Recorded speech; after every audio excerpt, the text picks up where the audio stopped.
நிலையில் இருக்கக்கூடிய காங்கிரஸ் கட்சியில் இருக்கக்கூடிய நபர்கள் முதலில் களை எடுக்கப்பட வேண்டும். RSS-ஐ உறுதியோடு எதிர்க்கக்கூடிய ராகுலை போன்ற மனிதர்கள் காங்கிரஸ் கட்சியில் இணைக்கப்பட வேண்டும். பார்ப்பனியம் காங்கிரஸ் கட்சிக்குள்ள மிக ஆழமாக வேரூன்றி இருக்கிறது. அது முழுவதுமாக களையப்பட வேண்டும்.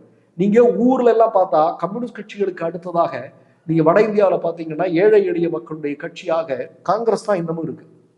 அவங்க இன்னமும் அவர்களைத்தான் நம்புகிறார்கள், பாஜகவை அல்ல. அதை நாம் புரிந்து கொள்ள வேண்டியிருக்கிறது. அப்ப இவ்வளவு பெரிய ஜனநாயக படுகொலையை இவர்கள் நிகழ்த்தி கொண்டிருக்கிறார்கள். இதை மக்கள் கண்டிப்பாக 2024 பாராளுமன்ற தேர்தலில் இவ்வளவு பெரிய அநாகரிகத்தை செய்து கொண்டிருக்கக்கூடிய பாஜக தண்டிக்கப்பட வேண்டும், வீட்டிற்கு அனுப்ப வேண்டும். மீண்டும் சொல்கிறேன், அயோத்தி ராமர் கோயில் இந்த வேலையெல்லாம் மக்கள் கிட்ட செல்லுபடி ஆகல. அதனாலதான் வலை போட்டு எல்லாரையும் மிரட்டி இன்னைக்கு கட்சிக்குள்ள கொண்டு வந்துட்டு இருக்கிறாங்க. பதவி ஆசை